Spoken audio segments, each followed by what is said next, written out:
तुम्हा सर्वांचं माझ्या YouTube चॅनलमध्ये पुन्हा एकदा स्वागत आहे. तर आजच्या व्हिडिओमध्ये आपण इयत्ता 10वी याच्यामध्ये जे प्रकरण क्रमांक 2 आहे आपलं वर्ग समीकरण. तर त्याच्यातल्या संकीर्ण प्रश्नसंग्रह 2 मधला प्रश्न क्रमांक 12 जो आहे, तर तो आपण या व्हिडिओमध्ये बघणार आहोत.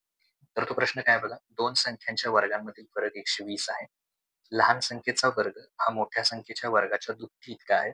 तर त्या संख्या कोणत्या ते शोधायचं. तर सुरुवात करताना काय करूया, आपण इथून सुरुवात करूया. समजा मोठ्या संख्येला x मानूया. समजा मोठी संख्या बरोबर x व लहान संख्या त्याला y मानूया. लहान संख्या बरोबर y. तर हे मांडल्यानंतर आपण काय करणार, पहिल्या अटीनुसार इथे बघा आपल्याला प्रश्नामध्ये पहिली अट दिली ती वापरूया. पहिल्या अटीनुसार ती पहिली अट आपल्याला काय सांगते, दोन संख्यांच्या वर्गांमधील फरक 120 आहे. तर समजा मोठी संख्या त्याचा वर्ग केला आणि लहान संख्या त्याचा वर्ग केला, तर त्यांच्यामधला फरक म्हणजे वजाबाकी त्यांची किती आहे म्हणून सांगितलं 120. तर याला क्रमांक 1 देऊया. तसंच आता दुसरी अट वापरूया. दुसऱ्या अटीनुसार काय येणार, तर लहान संख्येचा वर्ग हा मोठ्या संख्येच्या दुप्पटी इतका आहे. लहान संख्या कोण आहे, y, त्याचा वर्ग मोठी संख्या कोण आहे, x, त्याच्या दुप्पट आहे. म्हणजे गुणिले 2 करायचं. थोडक्यात काय आलं, y वर्ग बरोबर 2x. याला नंबर 2 द्या. आता 1 ची किंमत 2 ची किंमत काय ठेवायची, 1 मध्ये ठेवायची. म्हणून 2 ची किंमत, समीकरण 2 ची किंमत 1 मध्ये ठेवू. 1 मध्ये ठेवू. समीकरण बघा, पहिलं इथे काय आहे, x वर्ग वजा जिथे y वर्ग आहे, तर y वर्गाची किंमत किती आली, 2x आली. x वर्ग वजा 2x म्हणजे इथली y वर्गाची किंमत काढायची आणि किती ठेवायची, ती y वर्ग बरोबर किती आहे, 2x, ती ठेवायची. आणि मग पुढचा आहे तसं बरोबर 120. आता पुढे x वर्ग वजा 2x हे अधिक 2 अधिक 120 आहे, ते इकडे येऊन काय होतील, वजा 120 बरोबर 0.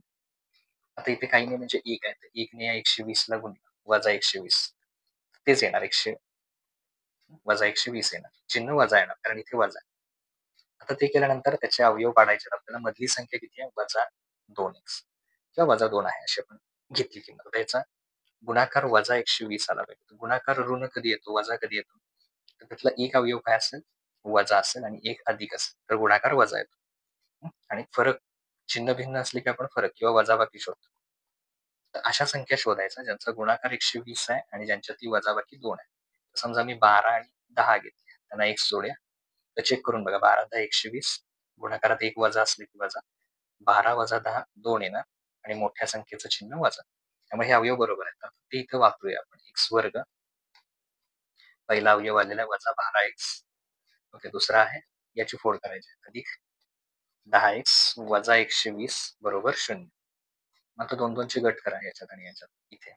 त्याच्यानंतर याच्यातून एक सामायिक घेतला पहिल्या दोघांच्या मधून. 2 पैकी एक सामायिक घेतला, एक राहिला. 12x मधला 12 सामायिक घेतला, सॉरी एक सामायिक घेतला, कोण राहिलं, फक्त 12. त्याच्यानंतर अधिक 10 सामायिक घेतला. मग आतमध्ये कोण राहिलं, x आणि 120 सामायिक घ्यायचं म्हणजे भागायचं. 12ला कितीने भागणार, 10. शून्याला शून्य गेली म्हणजे किती राहणार, 12. आणि जर का अवयव पद्धतीमध्ये हे दोन कंस समान आले की आपण बरोबर स्टेपला आहे. तर दोन्हीकडे कोण आहे समान, x वजा 12 हे एक आहे आणि मग इकडे कोण राहिले, x अधिक 10 राहिलेलं बरोबर 0. हो सर, इथे जस्ट मिनिट चुकून अधिक झालं मध्ये. हे असं लिहूया. पहिला कंस x वजा 12 दोन्हीकडे सामायिक असणार. लगेच दुसरा कंस लिहायचा, x अधिक 10 बरोबर 0.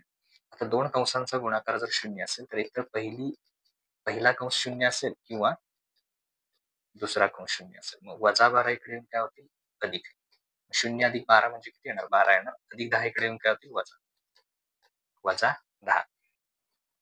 तर आता इथे समजा जर का आपण असं केलं, x बरोबर वजा 10 घेतले, जर x बरोबर वजा 10, तर y वर्ग बरोबर काय येणार, 2x. हे आपल्याला समीकरण 2 मध्ये माहिती आहे.